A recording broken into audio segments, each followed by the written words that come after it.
അത് സാധാരണ സഹായമാകട്ടെ അസാധാരണ സഹായമാകട്ടെ. ഇതുകൊണ്ട് തന്നെ ഇതാണ് റബ്ബുൽ ആലമീൻ എന്ന ആശയത്തിൽ ഈ പറഞ്ഞ ആശയം കൂടി ഉൾക്കൊള്ളുന്നുണ്ട്. സ്വഹാബത്തിന്റെ ജീവിതം പരിശോധിച്ചു നോക്കിയാൽ നമുക്ക് കാണാൻ കഴിയും, ധാരാളം പ്രാർത്ഥനകൾ സ്വഹാബത്ത് നബി സല്ലല്ലാഹു അലൈഹി വസല്ലമയിൽ നിന്ന് പഠിച്ച ധാരാളം ദുആകൾ അവർ ചെയ്യാറുണ്ട്. ഉദാഹരണമായി കക്കൂസിലേക്ക് പ്രവേശിക്കുമ്പോൾ എന്ത് ചൊല്ലണം, ഇതിനുള്ള ദുആ, പ്രത്യേകമായ ദുആ. കക്കൂസിൽ നിന്ന് പുറത്തിറങ്ങുമ്പോഴുള്ള ദുആ, ഭക്ഷണം കഴിച്ചതിന് ശേഷമുള്ള ദുആ, ഉറങ്ങാൻ പോകുമ്പോഴുള്ള ദുആ, ഉണർന്നാലുള്ള ദുആ.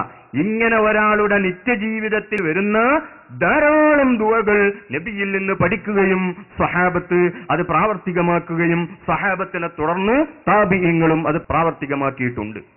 ഇതേ സ്വഹാബത്ത് തന്നെ അവർക്കൊരു പ്രതിസന്ധി ഘട്ടം വരുമ്പോൾ എന്തായിരുന്നു ചെയ്തിരുന്നത്? അതേ സമയത്ത് റസൂലിന്റെ അടുത്ത് വന്നിട്ട് അവർ പറയുകയാണ്, വലൈസാലനാ ഇല്ലാ ഇലൈകാ ഫിറാറുനാ വൈനാ ഫിറാറുന്നാസി ഇല്ലാ ഇലാ റസൂലി. നബിയേ, തങ്ങളിലേക്ക് ദാ ഞങ്ങൾ ഓടി വന്നിരിക്കുന്നു, അള്ളാഹുവിന്റെ പ്രവാചകന്മാരിലേക്കല്ലാതെ മറ്റെങ്ങോട്ടാണ് അവർക്ക് പോകാനുള്ളത് എന്ന് പറഞ്ഞ് നബിയോട് വന്ന് നബിയോട് ദുആ ചെയ്യാൻ പറഞ്ഞ് നബി നേരിട്ട് ദുആർന്ന് അള്ളാഹുവിൽ നിന്ന് മഴ വാങ്ങിച്ചു കൊടുക്കുകയാണ് ചെയ്ത ധാരാളം സംഭവങ്ങൾ സ്വഹീഹായ ഹദീസുകളിൽ കാണാം. മഹാനായ അബൂ ഹുറൈറ റളിയല്ലാഹു അൻഹു, അദ്ദേഹം എപ്പോഴും നബിയുടെ കൂടെ ഉണ്ടാകുന്ന വ്യക്തിയാണ്. അദ്ദേഹം നബിയിൽ നിന്ന് ധാരാളം ഹദീസുകൾ കേട്ട വ്യക്തിയാണ്. ഒരിക്കൽ നബിയോട് പറഞ്ഞു, നബിയെ, തങ്ങളിൽ നിന്ന് ധാരാളം ഹദീസുകൾ ഞാൻ കേൾക്കുന്നു, പക്ഷേ അതൊക്കെ ഞാൻ മറന്നു പോകുകയാണ്. അതുകൊണ്ട് മറവിക്ക് ഒരു മരുന്ന് തങ്ങൾ ഇപ്പോൾ നൽകണം. മറക്കുന്നതിന് ഒരു മരുന്ന് ഇന്ന് ലോകം എത്ര പുരോഗമിച്ചിട്ടുണ്ടെങ്കിലും മറവിക്കൊരു മരുന്ന് കണ്ടുപിടിച്ചിട്ടില്ല. അതൊരു മരുന്നിനെ കുടിച്ചാൽ പിന്നെ അയാൾ മറക്കന്നല്ല മരണം വരെ. അങ്ങനത്തെ ഒരു മരുന്നുണ്ടോ? ഇല്ല. ആ മരുന്നാണ് നബിയോട് ആവശ്യപ്പെടുന്നത്. ആര്? എപ്പോഴും കൂടെ ഉണ്ടായിരുന്ന മഹാനായ അബൂ ഹുറൈറ റളിയല്ലാഹു അൻഹു. റസൂൽ എന്തേ പറഞ്ഞു? മറവിക്ക് മരുന്നോ? അലൈസല്ലാഹു ബികാഫിൻ അബ്ദഹു, അല്ലാഹു പോലെ അടിമക്ക് അല്ലാഹുവിനോട് ചോദിച്ചോ എന്ന് റസൂൽ പറഞ്ഞോ? ഇല്ല. റസൂൽ പറഞ്ഞു, ഉബ്സുത്ത് റിദാഅക. ഇമാം ബുഖാരി ഉദ്ധരിക്കുന്നു. ആ മുണ്ടൊന്ന് ഇങ്ങോട്ട് നീട്ടൂ. അപ്പൊ അബൂ ഹുറൈറ റളിയല്ലാഹു അൻഹു മുണ്ട് നീട്ടുകയാണ് റസൂലിന്റെ ഹളറത്തിലേക്ക്. റസൂൽ എന്ത് ചെയ്തു? 3 പ്രാവശ്യം ഇങ്ങനെ വാരിയിട്ട് ഈ മുണ്ടിലേക്ക് ഇട്ടു. എന്താണ് വാരുന്നത്? വാരിയിട്ട് മുണ്ടിലേക്ക് ഇട്ടിട്ട് ഫളുമ്മഹു, അതൊന്ന് കൂട്ടിപ്പിടിച്ചോ എന്ന് പറഞ്ഞു. അപ്പൊ മഹാനായ അബൂ ഹുറൈറ റളിയല്ലാഹു അൻഹു ഈ മുണ്ടിൽ ഒന്നും കാണുന്നില്ല, അതിങ്ങനെ കൂട്ടിപ്പിടിക്കുകയാണ്. അതിന് ശേഷം അബൂ ഹുറൈറ റളിയല്ലാഹു അൻഹു പറയുന്നു, ഫമാ നസീതു ബഅദഹു ശൈആ, ഇത് ചെയ്തതിന് ശേഷം യാതൊന്നും ഞാൻ മറന്നിട്ടില്ല.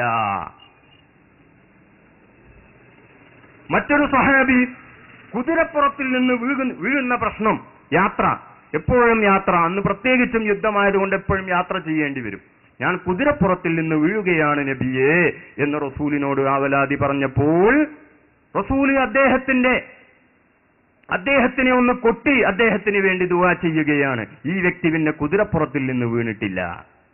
മഹാനായ സലമത്ത് ഇബ്നുൽ അക്വ റളിയല്ലാഹു അൻഹു യുദ്ധത്തിൽ അദ്ദേഹത്തിന് വലിയ മുറിവേറ്റ്, എല്ലുപൊട്ടി ഞരമ്പുകളെല്ലാം മുറിഞ്ഞ് ഇപ്പോൾ മരണപ്പെടുമെന്ന സ്ഥിതിക്കെത്തിയ നിലക്ക് വലിയ മുറിവ് പറ്റിയ സലമത്ത് ഇബ്നുൽ അക്വ റളിയല്ലാഹു അൻഹു എന്താണ് ചെയ്യുന്നത്?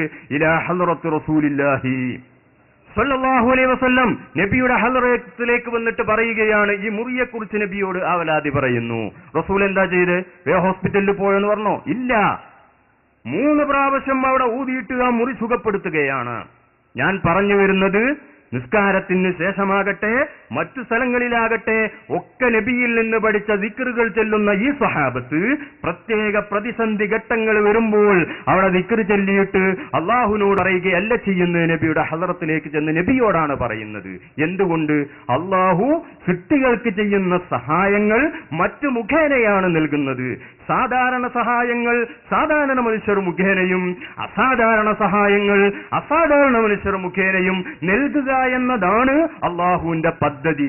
അതുകൊണ്ടാണ് അള്ളാഹു പറഞ്ഞത്, ഇന്നമാ വലിയുക്കുമുല്ലാഹ്, തീർച്ചയായും നിങ്ങളുടെ സഹായി അള്ളാഹു മാത്രമാണ്, വറസൂലുഹു, അള്ളാഹുവിന്റെ റസൂലും മാത്രമാണ്. വല്ലദീന ആമനുല്ലദീന യുഖീമൂന സ്വലാത്ത വയൂതൂന സകാത്ത വഹും റാകിഊൻ.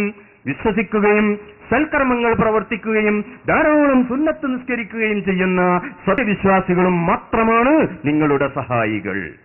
അപ്പോൾ അല്ലാഹു സുബ്ഹാനഹു വ തആല ജനങ്ങൾക്ക് സഹായം തേടാനുള്ള കേന്ദ്രങ്ങളായി പരിചയപ്പെടുത്തിയത് 3 കേന്ദ്രങ്ങളാണ്. ഒന്ന് അല്ലാഹുവിനോട് ചോദിക്കാം, വിരോധമില്ല. മറ്റൊന്ന് അല്ലാഹുവിന്റെ പ്രവാചകൻ ചോദിക്കാം, വിരോധമില്ല. മറ്റൊന്ന് സജ്ജനങ്ങളായിരിക്കുന്ന അല്ലാഹുവിന്റെ സാലിഹീങ്ങളും മൗലിയാക്കളുമായിരിക്കുന്ന ആളുകൾ, അവരോടും ചോദിക്കാം, വിരോധമില്ല.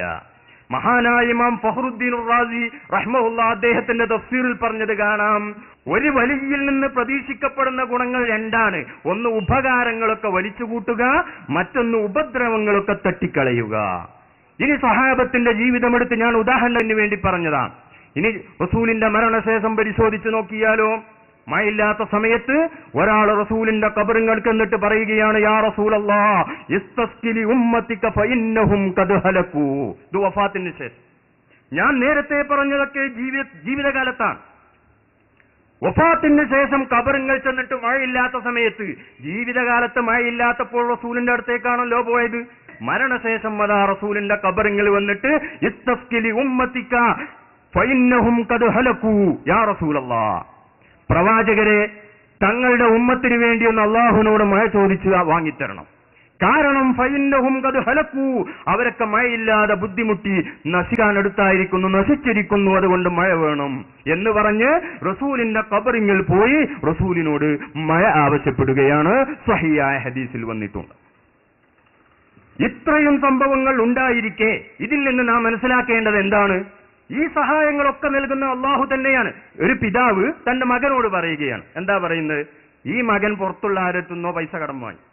അപ്പൊ ഈ പിതാവ് തന്റെ കുട്ടിയെ നിർദ്ദേശിക്കുകയാണ്, നിശ്ചയം നിന്റെ സഹായി വാപ്പയാണ്, ചോദിച്ചോളൂന്നോ ചോദിക്കരുതെന്നോ നിന്റെ ബാക്കി വരിക. നിശ്ചയം നിന്റെ സഹായി വാപ്പയാണ്, ചോദിച്ചോളൂ. നിശ്ചയം നിന്റെ സഹായി ഉമ്മയുമാണ്, ഉമ്മയോടും ചോദിച്ചോളൂ. നിശ്ചയം നിന്റെ സഹായി ജ്യേഷ്ഠനുമാണ്, ജ്യേഷ്ഠനോടും ചോദിച്ചോളൂ. ഇവരോടെ ചോദിക്കാവൂ, പുറത്തുള്ള ഒരാളോട് ചോദിക്കരുത്. ഇതേപോലെയാണ് അല്ലാഹു പറയുന്നത്, നിശ്ചയം നിങ്ങളുടെ സഹായി അള്ളയാണ്, ചോദിച്ചോളൂ. ചോദിക്കരുത് നീ അവിടെ വരൂ. നിശ്ചയം നിങ്ങളുടെ സഹായി റസൂലാണ്, ചോദിച്ചോളൂ. സഹായിക്കും, ചോദിക്കരുത്, അങ്ങനെ വരുമോ? നിശ്ചയം നിങ്ങളുടെ സഹായി സത്യവിശ്വാസികളുമാണ്, ചോദിച്ചോളൂ. ചോദിക്കരുത് അവിടെ വരൂലല്ലോ. സഹായിക്കും, ചോദിക്കാൻ പാടില്ല. ഇങ്ങനെ ഒരു ആയത്ത് ഖുർആനിൽ പറയില്ലല്ലോ. പിന്നെ എന്ത് ഖുർആൻ അങ്ങനത്തെ ഖുർആനാവുള്ളൂ? അതുകൊണ്ട് ചോദിച്ചോളൂ എന്ന് തന്നെ അതാണ് സഹാബത്ത് ചോദിച്ചത്.